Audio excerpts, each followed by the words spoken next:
नमः शिवाय। प्रभु जी, आज की कथा है महाभारत कथा में आदि पर्व एपिसोड 10। अभी तक आपने सुना देवता, दानव तथा सभी प्राणियों की उत्पत्ति की कथा। अब कथा आगे। आज की कथा है देवता दानव की मनुष्य के रूप में अंशावतार तथा कर्ण की उत्पत्ति।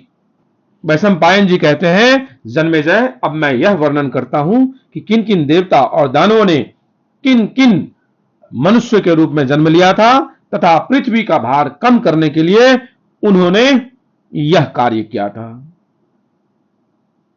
दानवराज विप्रचित जरासंध बने, हिरण्यकश्यपु शिशुपाल, संगनाद शल्य, अनुहाद धूमकेतु हुए, शिवी दैत्य द्रुम राजा के रूप में और वास्कल भगदत्त हुआ था। कालनामी नामक दैत्य ने ही कंस का रूप धारण किया। भारद्वाज मुनि के यहां बृहस्पति जी के अंश से द्रोणाचार्य अवतीर्ण हुए थे। वे श्रेष्ठ धनुर्धर, उत्तम शास्त्र वेत्ता और परम तेजस्वी थे। उनके यहां महादेव, यम, काल और क्रोध के सम्मिलित अंश से भयंकर अश्वत्थामा का जन्म हुआ था। वशिष्ठ ऋषि के शाप और इंद्र की आज्ञा से आठों वसु राजर्षि शांतनु के द्वारा गंगा जी के गर्भ से उत्पन्न हुए। उनमें सबसे छोटे भीष्म थे। वे कौरवों के रक्षक, वेद वेत्ता, ज्ञानी और श्रेष्ठ वक्ता थे। उन्होंने भगवान परशुराम से युद्ध किया था। रुद्र के एक गण ने कृपाचार्य के रूप में अवतार लिया था। द्वापर युग के अंश से शकुनी का जन्म हुआ था। मरुदगण के अंश से वीरवर, सत्यवादी, सात्विकी, राजर्षि द्रुपद, कृतवर्मा और विराट का जन्म हुआ था। अरिष्टि का पुत्र हंस नामक गंधराज धृतराष्ट्र के रूप में पैदा हुआ था और उसका छोटा भाई पांडु के रूप में सूर्य के अंश में धर्म ही विदुर के नाम से प्रसिद्ध हुए। कुरुकुल का कलंक यानी दुरात्मा दुर्योधन कलयुग के अंश से उत्पन्न हुआ था। उसने आपस में वैर की आग लगाकर पृथ्वी को भस्म कर दिया था। पुलस्त्य वंश के राक्षसों ने दुर्योधन के 100 भाइयों के रूप में जन्म लिया था। धृतराष्ट्र का वह पुत्र जिसका नाम युयुत्सु था, वैश्या के गर्भ से उत्पन्न एवं इनसे अलग था। युधिष्ठिर धर्म के, भीमसेन वायु के, अर्जुन इंद्र के तथा नकुल सहदेव अश्विनी कुमारों के अंश से उत्पन्न हुए थे। चंद्रमा का पुत्र वर्चा अभिमन्यु हुआ था। वर्चा के जन्म के समय चंद्रमा ने देवताओं से कहा था, मैं अपने प्राणों से प्यारे पुत्र को नहीं भेजना चाहता हूं, फिर भी इस काम में पीछे नहीं हटना चाहिए। असुरों का वध करना भी अपना ही काम है, इसलिए वर्चा यानी कि अभिमन्यु मनुष्य बनेगा तो सही, परंतु वहां अधिक दिनों तक नहीं रहेगा। इंद्र के अंश से नरावतार अर्जुन होगा, जो नारायण अवतार श्री कृष्ण से मित्रता करेगा। मेरा पुत्र अर्जुन का ही पुत्र होगा। नर नारायण की उपस्थिति न रहने पर मेरा पुत्र चक्रव्यूह का भेदन करेगा और घमासान युद्ध करके बड़े बड़े महारथियों को चकित कर देगा। दिन भर युद्ध करने के बाद सायंकाल में वह मुझसे आ मिलेगा। इसी की पत्नी से जो पुत्र होगा वही कुरुकुल का वंशधर होगा। सभी देवताओं ने चंद्रमा की इस उक्ति का अनुमोदन किया। जन्मेजय, वही आपके दादाजी अभिमन्यु थे। अग्नि के अंश से धृष्टद्युम्न और एक राक्षस के अंश से शिखंडी का जन्म हुआ था। विश्वदेवगण द्रौपदी के 5 पुत्र प्रतिविंध्य, सुतसोम, श्रुतकृति, सात्विक और श्रुतसेन के रूप में पैदा हुए थे। वासुदेव जी के पिता का नाम सूरसेन था। उनकी एक अनुपम रूपवती कन्या थी जिनका नाम था पृथा।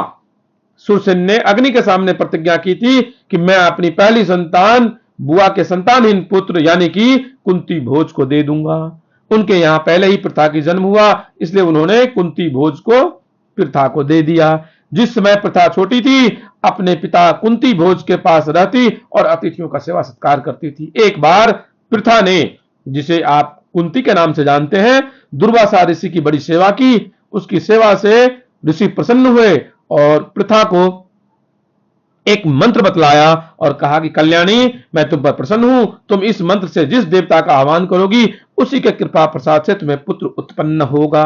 दुर्वासा ऋषि की बात सुनकर पृथा यानी कि कुंती को बड़ा कौतूहल हुआ। उसने एकांत में जाकर भगवान सूर्य का आह्वान किया। सूर्यदेव ने आकर तत्काल गर्भ स्थापन किया, जिससे उन्हीं के समान तेजस्वी कवच और कुंडल पहने एक सर्वांग सुंदर बालक उत्पन्न हुआ। कलंक से भयभीत होकर कुंती ने उस बालक को छिपाकर नदी में बहा दिया। बाद में अधिरथ ने उसे निकाला और अपनी पत्नी राधा के पास ले जाकर उसे पुत्र के रूप में पालने लगा। उन दोनों, उस बालक का नाम वसुसेन रखा था, वही पीछे कर्ण के नाम से प्रसिद्ध हुआ। वह अस्त्र विद्या में बड़ा प्रवीण और वेदांगों का ज्ञाता हुआ। वह बड़ा उदार, सत्य, पराक्रमी और बुद्धिमान था। जिस समय वह जप करने के लिए बैठता, उस समय ब्राह्मण उससे जो भी मांगते वही दे देता था। एक दिन की बात है, कर्ण जप कर रहा था। देवराज इंद्र सारी प्रजा और अपने पुत्र अर्जुन हित के लिए ब्राह्मण का वेश धारण करके उसके पास आए और उन्होंने उसके शरीर के साथ उत्पन्न कवच और कुंडल मांगे। कर्ण ने अपने शरीर से चिपके कवच को उधेर कर और कुंडल उतार कर दे दिए। उसकी इस उदारता से प्रसन्न होकर इंद्र ने एक शक्ति दी और कहा, हे अजित, तुम यह शक्ति देवता, असुर, मनुष्य, गंधर्व, सर्प, राक्षस अथवा किसी पर भी चलाओगे, उसका तत्काल नाश हो जाएगा। तभी से वह वैकर्तनिक नाम से भी प्रसिद्ध हुआ। वह श्रेष्ठ योद्धा, दुर्योधन का मंत्री, सखा और श्रेष्ठ महापुरुष था और सूर्य के अंश से उत्पन्न हुआ था। देवादिदेव सनातन पुरुष नारायण भगवान के अंश से वासुदेव श्री कृष्ण अवतीर्ण हुए।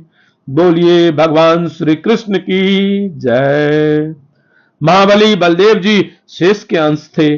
सनत कुमार जी प्रद्युम्न हुए। यदुवंश में और भी बहुत से देवता मनुष्य के रूप में अवतीर्ण हुए थे। इंद्र के आज्ञा अनुसार अप्सराओं के अंश से 16,000 स्त्रियां उत्पन्न हुई थी। राजा भीष्मक की पुत्री रुक्मणी के रूप में लक्ष्मी जी और द्रुपद के यहाँ यज्ञ कुंडल से द्रौपदी के रूप में इंद्राणी उत्पन्न हुई थी। कुंती और माद्री के रूप में सिद्धि और घृतिका का जन्म हुआ था। वे ही पांडवों की माता हुई।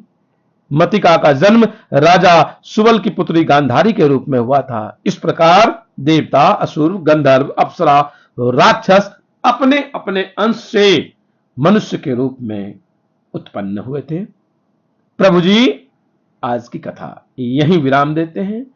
आगे की कथा पुनः आगे। आप कथा में आनंद कर रहे हो तो कृपया शिवा यात्रा दर्शन को लाइक, शेयर, सब्सक्राइब अवश्य कीजिएगा। प्रभु जी आपसे मुलाकात होती है अगली वीडियो में। तब तक के लिए ओम नमः शिवाय।